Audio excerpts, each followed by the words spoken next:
couch. What's going on, everybody, and welcome to another riveting episode of Off the Couch Boxing. I am your host, Rexxx Ruger version 2.0, on behalf of the Alexis Arguello puppet. And I'm your other host, Frank Bengz, back with another episode. Yeah, and as you see in the thumbnail, folks, we got a legend. Don't call him anything else. Stop right there. Hold the phone. Gatekeeper extraordinaire, man. A guy that is just a whirlwind of just entertainment and exuberance and happiness and enthusiasm. I love him, man.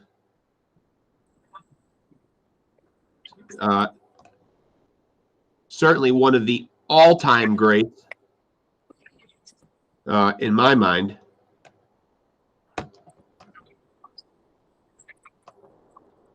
And not a guy to trifle with.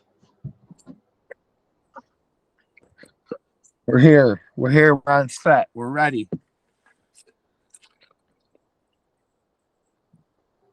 Yep.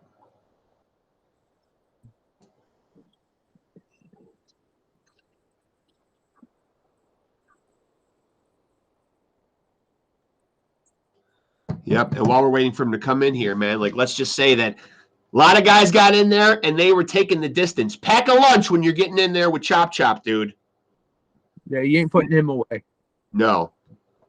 Took Victor Postol, Ruslan Provodnikov, Thomas Delorme, Marcus Maidana, Devin Alexander, Junior Witter, the great Floyd Mayweather, Zab Judah. All went the distance. Ain't no free lunch here, man. Not going to happen, man. Not when Uncle Chop's in the house.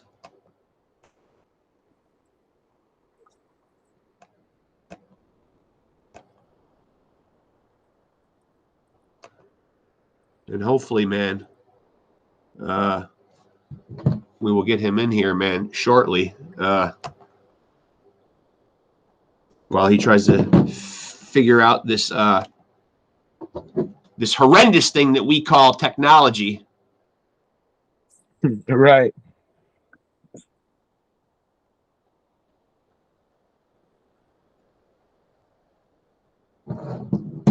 But he will be in here. And let's also point out, man, that his fight with Zab Judah, which is one that I know before we watched this, that you and I both watched back, was a fucking extremely competitive, hotly contested fight. Yes, it was. And a couple times, of course, I'm not in there, so I don't know like what I don't know what Chop sees in there, man. But certainly could make a good case for it if people are familiar with the fight. Rounds 2 and rounds 10, you know, could have made a good case.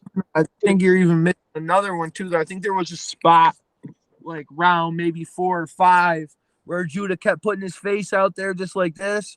Yeah. And then one of the times Chop just snapped him with one. Yep. And it kind of landed real good, I thought. Thought that was another time where he kind of maybe had him a little wild, a little dizzy. Well, I think he's here right now, so let's get him in here, man. And we'll hear it straight from the man himself, man. I mean, and Chop, hopefully we got Chop's audio a lot better than it was the last time, man, because Chop is kind enough to redo. The Chop is kind enough to redo this, man, because you know, sometimes we just can't get it right, man. But Chop, are you there, buddy? Yeah. There he is, man. There he is. For fans that don't know, the great DEMARCUS Chop CORLEY. Chop, we were just talking before you came in here how in preparation of this fight, we went back and watched the Zab Judah fight. I feel like that was one that was bandied about and talked about a lot, man. But what I want to know is, man, from because I certainly thought in rounds 2 and rounds 10, you know, had you stepped on the gas a little more, Zab was out of there, man. Especially in round 10, man. I saw something there, man, where you got to him pretty good, man. First of all, did you feel like that in the ring? Yeah, I thought the fight was very close, but due to the knockdown, Zab got the decision win. Yeah. Yeah, I actually had a question about that fight too, because I thought that I was watching that back in I thought in rounds like between like rounds 3, like all the way to up to 5, I thought Zab was doing a lot of kind of dancing and playing around with his face. And I thought there was a couple times that you tagged him real nice from that. And obviously he didn't want to keep on doing that, clearly. But I was curious if that was like bothering you, or is that something you just learn as a fighter, just fight through that kind of shit? Because you know they're not going to stop doing it. No, I learned how to fight through it, but I knew Zab knew he got that knockdown in the 3rd round. Yeah.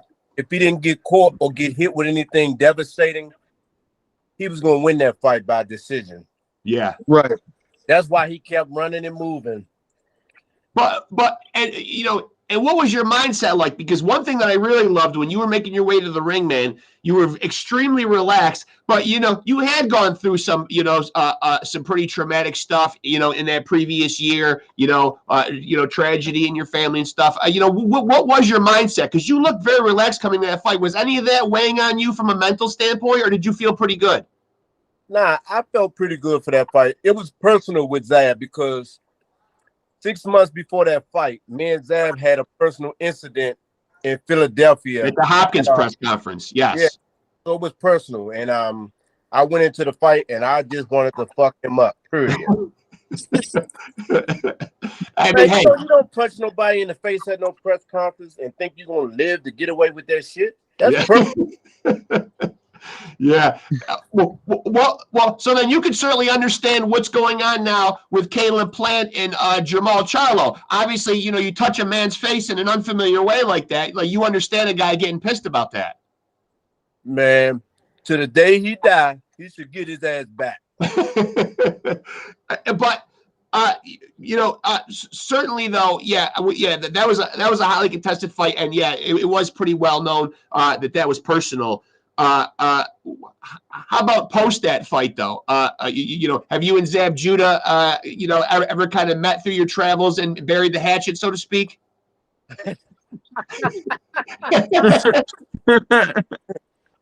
Never, right? I'm laughing because it took me 5 years damn near to get Zab back. No, more than 5. 20. When Floyd fight Pacquiao? 2015 or 2014? 15. It took me from 2003 to 2015 to get Zab back. Yeah. So we was in the gym helping Floyd get ready for Pacquiao. Yeah. And Zab was getting ready for a fight in May. And he asked Chop, can I get some sparring? Because he's fighting a southpaw. That was music to my ears. I said, we're going to get a chance to spar. Because I never got a chance to do the rematch. Yeah. Mm-hmm. It was real sweet. It's good, always sweet. So and why did a rematch with Floyd never manifest, do you think? Politics? Floyd knew it was a tough fight, and he got away with the win, and he took that easy win. He knew Floyd don't get matches. No. Nah. But man Zab got a chance to spar Floyd for the Pacquiao fight, and then we got a chance to work with each other for his upcoming fight. And I put it on Zab for 2 rounds, and I told Zab I wanted a rematch. And he was like, nah, I don't see no need in the rematch. I said, well, if it's going to make money, let's do it. Yeah. Floyd about it. Floyd said, yeah, he'll do the rematch. He said, but you got to tell Zab to come talk to me to let me know that he want to do it. Right. Zab wouldn't go talk to him, so I put it on social media that he was scared to give me a rematch. And then I called him out as some names, though. I called him a punk and a pussy. And fair enough. It was personal when he seen that shit on social media. Yeah. And he came in the gym that next week, and he approached me after we got finished training. Right. And I knew what he did to me 13 years ago. I wasn't going to let it happen again. Right. So when he got ready to hit me, I hit him. So to that point that he made about you kind of burying the hatchet with Zab, and obviously you guys did kind of meet up again and do a little work again. Is there anybody that you fought that you didn't like him going in? Like you had it out with Zab, you didn't like him, and you just, even after, you don't care about him ever. You never like him, never gonna like him. Never. It was personal when a person punch you in your dad. If I punch you in your face, you ain't gonna never forget that, are you? No. Nah, hell no. Day you died, you gonna be like, I'm gonna get his ass. Yeah, that is hard. That's how it was with me and Zab. But once I got him back, and then I got a chance to apologize to him for what I did to him, and he like, you hit me, and I was like, yo, I hit you because you hit me the first time. I wasn't gonna let you sucker punch me again. Yeah. And he said, nah, I wasn't gonna hit you this time. I would just want to explain to you. I said, the way you New Yorkers are, I know you, Zab. You gonna get me again. Yeah. Right. But I still accept my apology and everything, and we cool now. God, that kind of makes me feel bad, Bengz, as us being New Yorkers. We're gonna get him back, and you're a New Yorker. Yeah, all New York, y'all know, y'all got some words to say. You ain't got too many. It's only one or two, and then you're gonna fire. Right. Probably. Yeah, that is the knock on New Yorkers. Yeah. Well, I would say that's a generalization about the whole Northeast. I think everybody's a little tougher up in the, Boston, Philadelphia, Washington, all those areas, Baltimore. The DC guys, they let you talk. We ain't into just straight get at it, Joker. You right. Until you put your hands on us. Right. And now some exciting news that's going on, though, and correct me if I'm wrong. Has your son made his amateur debut, or is he about to make his amateur debut? He's about to make his amateur debut next month. And what is your assessment of where he is talent-wise, and is it easy to coach a younger generation when you're trying to pour your knowledge into him? It's more easier when you have a child that's young, that's eager to learn what he see everyone else doing. Yeah. Punch. Well, from the videos you put up, he looks fantastic. I mean, how old is he? He's 11. Yeah. Is he a southpaw too? He right with his left hand. He a southpaw. Yeah. I actually had a question about you being a southpaw, and I guess him also being a southpaw. Do you prefer to fight orthodox guys? Like, do you feel like being a southpaw against the orthodox guy is more of an advantage than fighting another southpaw? 100% more advantage. Right. Because being a southpaw, so you look at being a southpaw as an advantage, huh? So you look at being a southpaw as a big advantage. Yeah, it is. Yeah. Because most right-handed fighters are used to fighting right-handed fighters. Right. Yeah. Yeah, it's always the punch that you don't see. Huh? It's always the punch that you don't see. Yeah. Exactly. And so what's the dynamic like when you're in there with a guy like Zab and you're fighting another southpaw? Does that change your game plan at all? 100% it does. Yeah. And going into that, what's that game plan looking like? Like, what are you thinking that you're going to be able to capitalize on in that fight? Fighting another southpaw. It's chess when you're fighting another southpaw. You have to be aggressive, or you have to sit back and try to counterpunch your southpaw opponent. It's playing chess. Right. Yeah. And so if you had to look back on your career and before you came into the room, we were naming off all the opponents and so many of them, you take the distance, man. These guys are not in for an easy night when they step in the ring with Chop Chop. I mean, you've been in there with, the resume is absolutely crazy. So I wouldn't even want to venture a guess at this, but who would you look back on and say was your toughest opponent? My toughest, it had to be Luke Matisse when I went to Argentina. Yeah. And that fight was at 140 pounds. He was pounding me, man. He was a big joker. Yeah, he was killed. Yeah, but he was, I mean, But so what was it about him that made him the toughest fighter? Because he was such a big puncher? He was just, it wasn't his punching power. It was just, he was so physically bigger than me. I was hitting him with shots and he wasn't going nowhere. Right. Yeah, you can't. There's nothing you can do about that when a guy just Yeah. take What the hell what yeah. What do you do with that guy? Yeah. I mean, but did you plan on that going into that fight? Because he was notoriously known as a big puncher, though. I didn't think he was that physically strong and much bigger than me when we got in the ring. Yeah. He was small in person at the weigh-in and everything. I was like, okay, he a little taller, but after the weigh-in, he blew up. His muscles, everything has expanded on his body. Just like Miguel Cotto, he went up 18 pounds. After the Yeah.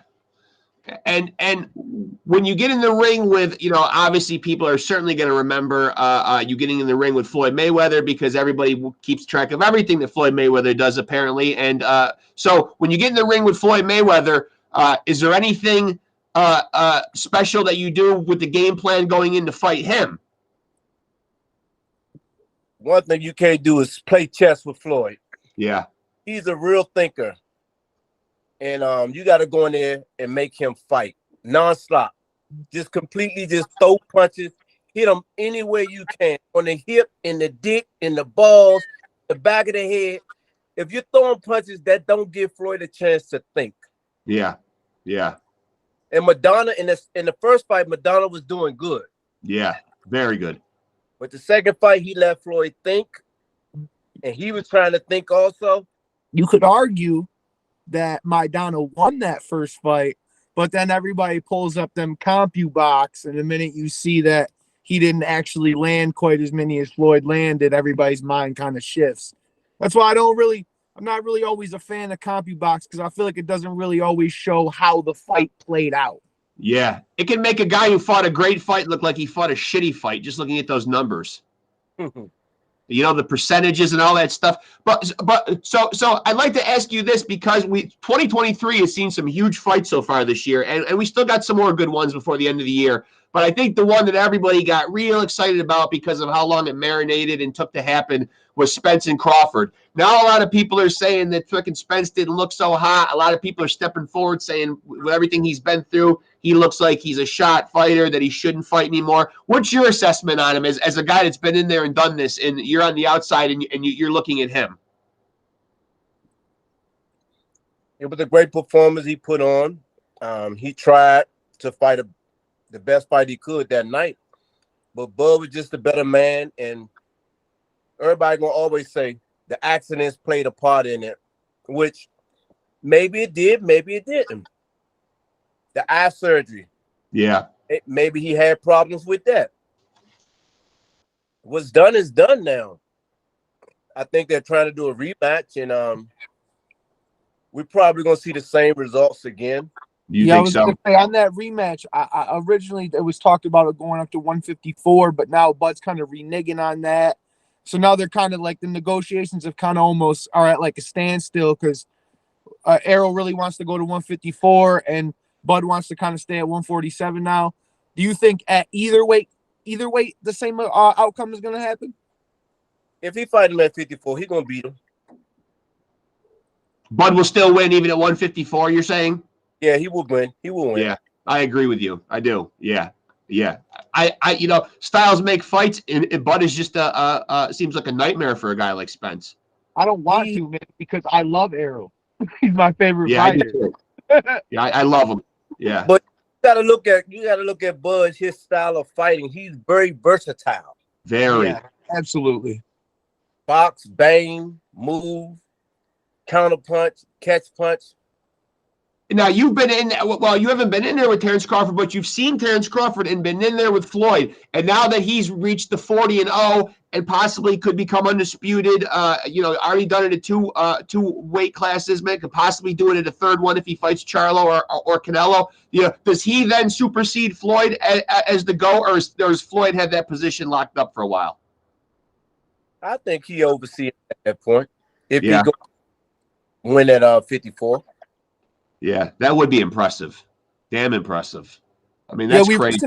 we recently had Montel Griffin on here, and he said that he's finally come to the realization that he's got to accept the fact that Floyd for right now is the GOAT. Yeah. I guess we just have to. Whether we want to or not. It's forced upon us, though. Yeah, but you got to admit, and like he said, from the business aspect, Floyd has been the best businessman in the sport. He's done good business. So, yeah. Hands down. Now, he's a fucking billionaire. Yeah. Yeah. He got a great team around him that help him make all the best decisions. Yeah. Yeah, duly noted. So, and speaking of business decisions, Chop, you've always got your hand in a lot of different things. What's going on, man? Clothing lines, Chef Chop. I mean, what's going on?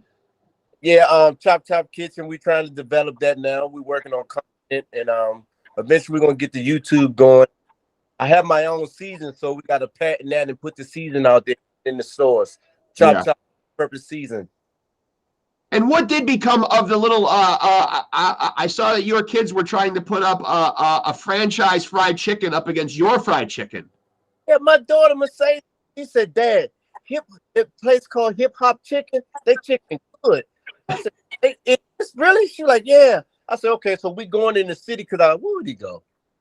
We went in the city to do something.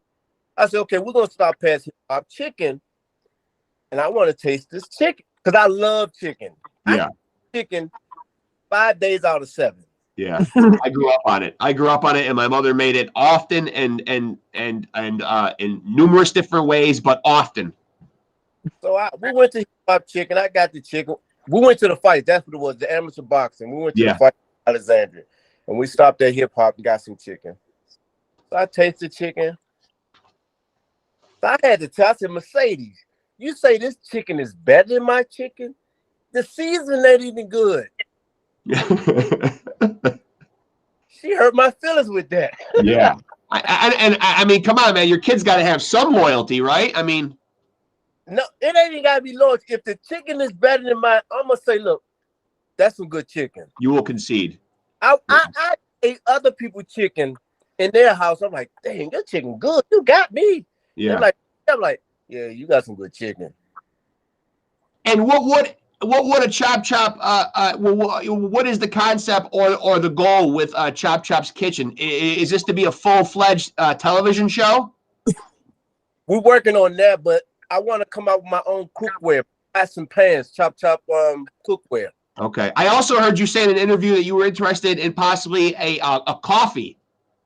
Oh, I love coffee. Yeah, but your own brand of coffee, I'm saying. Yeah, my own brand, Chop Espresso. Yeah. And you've got the clothing line, correct? Yeah, we got Chop's collection, Chop's CORLEY. Man, so you've kept yourself very busy in life after boxing. But a couple of years back, you were flirting with the bare knuckle thing. Is that completely done with now, or would you still entertain fighting? I would entertain because I love to fight. Right. But people fight are afraid to get in there with me. It's hard for me to get a fight in the boxing ring. Nobody wants to take because they take a risk. I'm not no couch that's going to give you an easy fight. Right. Are you somebody that can look back on and I don't know and forgive me, if this isn't a term you like, but do you like that role when people say that you were like a gatekeeper at that weight division, or do you look at that as like an insult? Because it's obviously a term that's been heaped on you a lot in boxing media. Hey, it. Before you answer, I love the gatekeeper term because I think it means you a bad man. I do too, and it means everybody at that weight has to come and see you to really find out where they are, where they measure up. I like it. I liked it when they said, "You the gatekeeper." They gotta come for your weight class. They gotta come see you because you the gatekeeper. Yeah. That's really where you find out. And there are guys right now who I still look at in roles like that, like a Danny Garcia, a perfect gatekeeper, hasn't had a belt in a while, but still considered a guy that you took a tough fight. Everybody made a big deal when Spence had the car crash. No tune-up fight, came right back and jumped in with Danny Garcia. I mean, that's a huge move, a ballsy move. Yep. I mean, and And people are going to say you jumped in there with Danny, who's a legitimate gatekeeper. So when you look back on your career, is there anybody that, with all those names on your resume, that you wanted to fight and it never manifested? I would have loved to get in the ring with Manny Pacquiao. Yeah. I'm lying. That southpaw and me being a southpaw, I would have loved to get in there with Manny. Even just to spar with him. Yeah. Was it anything that was ever talked about with management or anything? Did it ever come close to fruition? Never. No. Yeah, I mean, you seem like a guy that's willing to fight anybody, and Manny seems like a guy who's always willing to fight anybody. Yeah. Yeah. That certainly could have happened. It certainly could have happened. I don't think Manny and them like fighting southpaws though. That's for a lot of right-handed fighters. Yeah, he does. Yeah. Now that Chop says that, that's true. He does got a lot of right-handed fighters on his resume. Yeah, Chop, we're so close to it. I gotta ask you, man. 2 weeks away, Charlo Canelo. What you thinking, man? I don't know, man. Charlo looks big, man. He looks big, but hopefully Canelo is not doing that PED stuff, man. If he come clean, it's gonna be a great fight. I think he's gonna beat Charlo though. Yeah. Yeah. But I'm sure he's been cheating back in a couple other fights, though, man. Is it a big risk? Like you're a guy who's had to make weight and come in and obviously fight at certain weight classes. Is it crazy to jump up 2 full weight classes? It's crazy. It's something I would never do and never try because my bone structure doesn't carry that weight. Yeah. Yeah. Right now, I've been out the gym for 4 months almost. I weigh 146 pounds. But admittedly, though, I mean, you did fight at junior welter, though, so you're only a few pounds away from where you should be, right? That's it. Yeah, walk around at that weight makes And it easy. not only that, though, Charlo's making a jump of 2 weight classes to fight arguably the best guy in boxing right now. He's not taking a tune-up fight at 168 to figure out where he's at. Yeah, he's just kind of. Canelo has been living there for a while too. I mean, he's been at that weight for a while. Yeah, he's walking around at that weight also. Yeah, and as a guy who's such a technician, yourself in that ring, I think of other guys when I look at you who are known as really good ring tacticians in there, and I think back to the fight we saw earlier this year between Loma and Haney, where a lot of people really criticized that score. What did you think of that fight? It was a great fight. I thought Devin won by a split decision.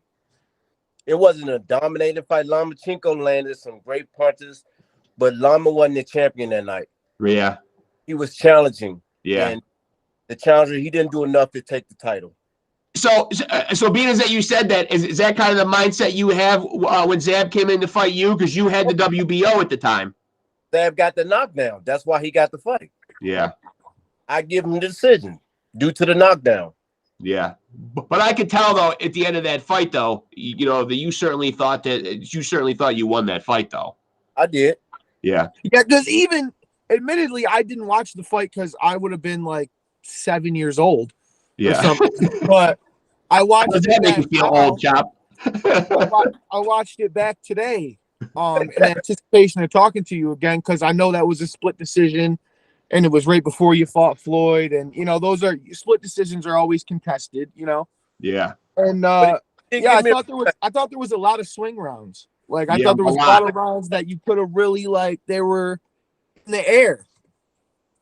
Yeah, I found myself watching a fight that's that old, rewatching it again today, and yelling at my phone for you to step on the gas in round 10. I thought round 10 was when he was going, Chop. That's the round when I thought he was going. Yeah, you were putting it on him in round 10. You were putting it on him, and in round 2, you had a very good round 2. He could have went in round 2 too. You cracked him a lot in round 2. Yeah, then he called me slipping in round 3. Yeah. Yeah. And now, were you legitimately hurt in round 3 or just buzzed? Now, I was buzzed because the shot came so quick and I couldn't get out the way of it. And when I went down, I felt it going down because I felt a tingle in my leg. I'm like, damn, caught me. Shit. Yeah. Yeah. I said, let me shake it all. Let me take my time. I'm not going to jump up. I'm going to take the whole 8 count get myself together. You did, yep. I said, okay, I'm ready. I said, I got to get now. But the only reason I asked you about the mindset question earlier, though, was because, and for people that don't know, I mean, and me and Benji's can speak on this because we are both fathers, though. The fact that you had your own family, and then tragically what happened with your brother and taking on his kids, and then shortly after going into the fight with Zab, I mean, that is a lot on a person's plate, to deal with, in their mind. But yet you looked so relaxed coming into that fight. I mean, everybody's different when they deal with a tragic in their life. With me, I've been through a lot. Yeah. Before my brother was murdered and killed, I was shot in 1997. Yep. But I had to dream about my shooting before it happened, the day before. Yep. And God blessed me just to stay at ease with life and live life, and things going to happen in life, and you got to be able to deal with them. Is that absolutely mind-blowing, though, to think that you had a dream and a premonition about being shot before you got shot? Does that, does that change your views? Not to veer off too much into crazy territory from boxing, but does that make you think about like what's really going on, like in the universe? If you to have something like that, does that change, the way you think and look at life? It made me, because I'm young, and I used to like to go to the Go-Go in DC and listen to that good music. Yeah. And back then they had that big coats that everybody liked to wear. There was an expensive ski coats called North Face. Yep. And I had one, and back then, if you had one, you ought to have a gun on you or be with people who had a gun. Yeah. They was robbing people for them. Yeah. They ran up on me while I was in my car and said, give me your coat, and started shooting. And I jumped out of the car and started running. Yeah. Didn't even give you a chance to give him the coat. I took the coat off and kept running. I left the coat. Smart man right there. Fuck that coat. Yeah. I mean, what are you going to do, man? Shit. I mean, you got to live to see another day, right? I mean. Yeah, but the dream about it, but I got a chance to tell the other fighters in the gym about the dream before it happened that night. Yeah. That was deep. Very part, because they were like, man, I just told you had a dream about you was in the shootout. And then the next day, it was scary for me and real strange for my friends to hear about it. But so as I mentioned earlier, you fought your career at junior welterweight. So now the aforementioned Haney that we just talked about fighting Loma earlier this year. So now he's moved up. It seems like the big fight we're going to get here soon is going to be Regis Prograis and Devin Haney. So who do you like in that? Is Devin Haney going to move up and rule 140 the way he did 135? If he can fight a smart fight, he'll win at 140 again. Yeah. But there's a couple other 140 pounds out there he may not be able to beat. Yeah. Like? If Tank go to 140, he's not going to beat Tank. Yeah, that's going to be a tough one. Yeah. Yeah. The kid Mario Barrio, I don't think Devin can beat him. He's too big for Devin Haney. Tank's got to stop beating on. Tank's got to stop beating on the women though. Yeah, that seems to be the big problem. Yeah. He haven't done anything else, has he? Yeah, I don't know. There was a new recent one. Yeah. I thought there was. Like August. Yeah. August, maybe. Yeah. August, September. Month. Yeah, last month. Yeah. And now you're a guy though, man, who he's got to be careful because I like him. I'm a fan of Tank. Me too. Yeah, I like the fact that he knocks everybody out. That's a good way to not get any of those crappy judges' scorecards right there. Don't leave it to that, right? I mean, is that the mindset? As you're training your boy, are you envisioning him to be more of a tactical type fighter, or more of a guy with a big punch, a little bit of both, or is it too early to tell? I with him, and I'm letting him work with me. Like, we'll spar, but I'm taller than him, and I let him throw his shots. I'm like, for you to be 11 years old, you punch. But he also got on Grant gloves. Yeah, right. So I'm feeling his shots. I'm like, hold up, lighten up a little bit. So they're hard. Yeah, I'm like, Yeah. oh, you punching a little bit too hard now to be 11 years old. But I And mean, he does a lot of push-ups, so he's getting stronger. yeah. And Obviously, obviously, as a guy, who spent so many years boxing, you have a good awareness of this business. As you bring them along, like, what's the game plan? Is there a certain age where you've discussed, like, turning pro? And obviously, that's a little ways down the road. But have you sat down and really come up with a very calculated game plan for him? it's not a calculated game plan. His mindset right now at 11, he's already to dad. I want to go to the Olympics. Yeah. I want to win a gold medal. So he started watching boxing other Olympic fighters on YouTube now. Like, he looked at Shakur Stevenson, he watched Floyd Mayweather, and he liked those two fighters. He like, they cry. I'm like, yeah, Chop. They left it in the judge's hands. They didn't go in there and dominate the fight enough to show that they won. So he's looking at the Olympics right now, but also I want him to maintain his focus. Not so much hunting to the head, but body hunting. Yeah. A lot of young kids don't like to go to the body. They like to go to the head. Yeah. But hurt a kid to the body, they'll take a knee and their hands will come down. So he likes to go to the body already. He's a And body. on top of that, Olympic scoring, you get a lot of points for doing that kind of work. Yeah, you do. Yeah. Especially when you're watching the Olympic boxing. I mean, it is a different scoring system. So, is there like, is there a plan of like, how long he'll stay amateur for? It's not planned, but the goal is to try the Olympic team. Yeah. That's a huge honor, though, man. Getting on the Olympic team is, yeah. I mean, that's huge, man. I mean, there's nothing better than winning a medal for your country. I mean, that's huge. Yeah, that's his focus. That's what he want to do. But he also already said, "I want to become world champion." I said, "We can't become world champion in Olympics. You got to turn pro." He said, "Well, that'll be after." Now, do you see any differences? When you're training your kids, I had Paul Spadafora on the podcast, and he trains his own son, and he says sometimes that generational difference where this generation can be a little hard-headed. They don't want to listen to older people who maybe know a little better than them. How do you find it is training somebody younger? Do you find that he listens, or does he sometimes do things his own way? Well, it's an age bracket. I've been working with Lil Chop since he was 6 months, and then he was 5 years old, and then he was 8 years old. Now he's 11. So the listen part is I can whistle and he'll come. Yeah. So I have him trained, and he's programmed. When he go in the gym, he already know what he's doing. When he go in the gym, he don't talk to the kids. He'll speak, but he change up. And he started exercise. And a lot of kids, they don't do exercise when they go to the gym. But that's how you get injured. Not warming up, stretching, doing your exercise. Yeah. Teaching them right. Yeah. That's what you got to do, man. He just come in. He don't talk too much. He start doing his exercises and everything. And they say, well, why he not doing what we do? I said, he got to do exercise first. Yeah. So you would definitely say he doesn't lack any self-discipline. No, he loved it.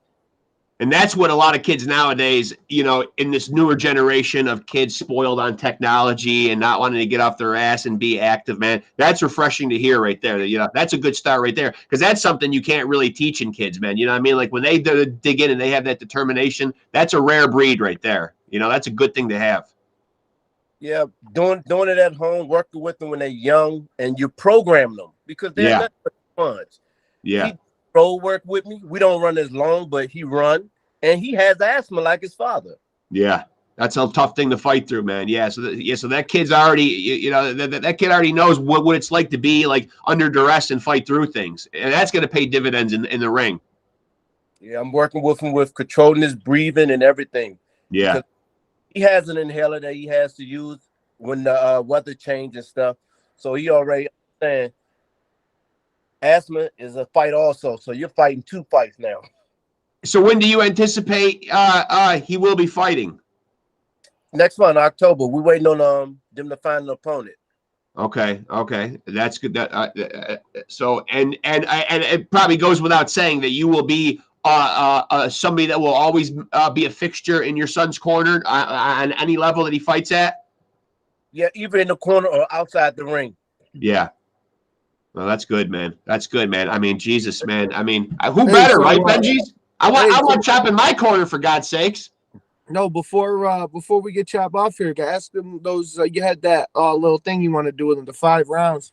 Okay, yes, Chop. Okay, I got a couple of rapid fire questions here that we end the show with, man.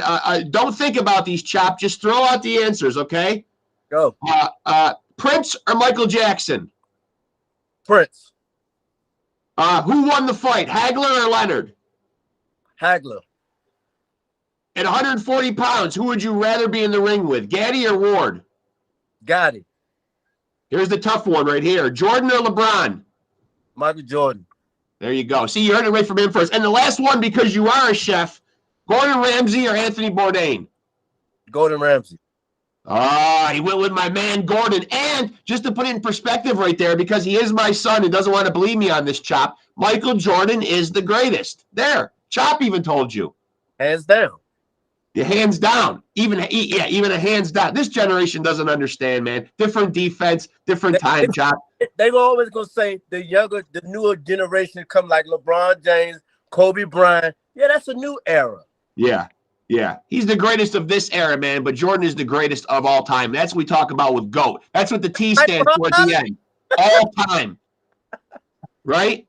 Floyd is the greatest of his era, and now, but Muhammad Ali is the great of all. Agreed. Yes, absolutely. Chop, man, thanks so much for redoing this, man. Your audio sounded great this time. I will never put an interview up where the fans can't see and hear you fucking great because they need to. Appreciate it. Yeah, I appreciate you, man. Thanks so much for doing this again, man. Keep in touch. We'll do it again soon, man. Take care. All right. Later, Chop. All right. And there he goes right there, man, Benji's. That right there is what you call a bona fide legend. And you know what, man? He definitively said Prince. He got that one right. I just want to review his game of 5 rounds. Got number 1 right. And that is what we're going to call it. Jordan and LeBron, in my eyes, he got that right. Who did he say about Gaddy Ward? He said Gaddy. He'd rather be in the ring with Gaddy? Yeah. Wow, so he's more confident in probably beating Gaddy than Ward. I mean, yeah. He said Gordon Ramsay over Anthony Bourdain, and he said that Marvin Hagler. That's a bold statement right there, Chop. I don't know. I may have to second guess him there, man. For people that want to bandy fights back and forth, the one that is bandied constantly takes me back to a good time in my life, too, childhood. 1987, Marvelous Marvin Hagler, Sugar Ray Leonard. It is a fight that will just be. Marvin Hagler never fought again. The politics of boxing was too much for him. He was fucking Dunsville right there, man. But that's a fight to go back and watch. You tell me how you figure it out. People in the comment section can tell us. I personally disagree respectfully with Chop and had Sugar Ray Leonard winning the fight. But, I mean, it is what it is. Who am I? I'm just one man with an opinion, Right. But I mean, come on, Benji's. Who's better than fucking Chop? Gatekeeper extraordinaire. Gatekeeper extraordinaire. Absolutely. That was a great conversation. As it always would be. It would be anytime. Same thing. Chop's the best, man. Got his hands in so many different stews. You hear him training in the sun, wanting a fucking having a clothing line. Chop's Kitchen, wanting to bring out coffee lines and cookware. Would still fight. Huh?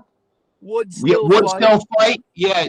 If you're crazy enough and want to fucking see him, he might still put the gloves back on or not. His last couple fights, or at least one, was in the bare knuckle league. Yeah, I actually saw that on his resume. He actually didn't win, but I don't remember how that went though. I forgot how that went. I don't know if he got knocked out though. I don't think he did. I'm not positive on that though. And I would also like to say, while we are still on here, that I am in the process right now of texting back Chop CORLEY right now. We just ended our interview with him, and he said, and I'd like to quote because this is a beautiful gesture right here. His message is, And people might not be able to fucking see that, obviously, but take my word for it. Let me know when you want to sit down and do an interview with Little Chop. You'll be the first one to ever do an interview with him. I hope that means a lot to you. And it does. And I said, Chop. You watch this interview, it does, man. Yeah, thank you. That does mean a lot, man. Sky's going to be the limit for that kid. Sky's going to be the limit for that kid. And he's 11 years old, so if Chop thinks he's poised enough, we would love to have him. And honestly, yeah, that would be a great interview because I'd love to pick his brain and see what he thinks. Especially as a kid, you know what I mean? Well, yeah, because you hear Chop say that he's going back and he's watching old fights. Yeah. So I'd like to hear what his makeup is. And especially us as fathers and or grandfathers, man, you know, because we certainly have some boys in the family who we want to see, you know, test their mettle and see if we've got a fighter or two in there. Right. I mean, you have one that's around 11 yourself, you know. And then, of course, I've got small grandchildren. You know, we've got boy blood in the family, man, where we might want to see, like, where they go, you know. Boxing is in our family. It's in the blood, you know what I mean? It's something that our family's passionate about. So, obviously, you know, we will see, man. But, yeah, that does mean a lot that Chop has come on, you know, the podcast a few times.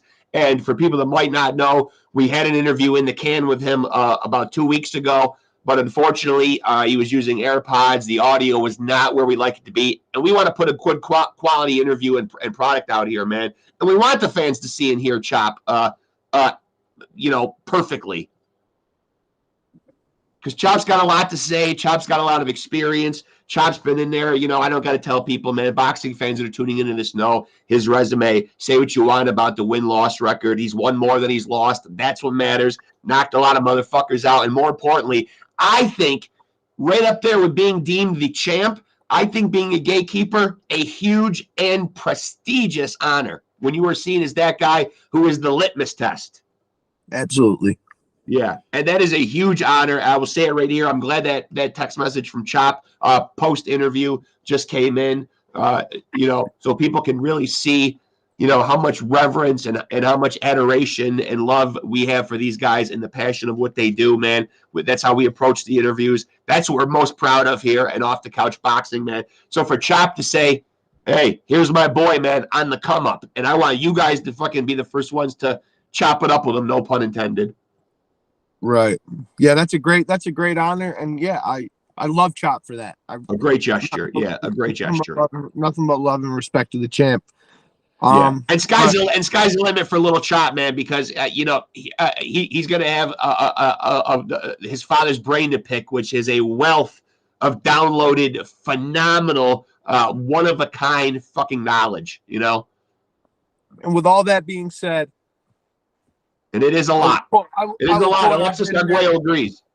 I will quote our great American poet, Gary Busey. Please do. Yeah. By saying that Chop and Lil Chop and the Alexis Arguello puppet, there he is, Gary Busey, and you and me can all go 15 seconds with anything. Anything. Bring it the fuck on. Anything. Bring it on, and we will take it, man. Chop's in our corner. Uncle Chop, friend of the show. And on that note, I will end this with a big buzzang. Buzzang.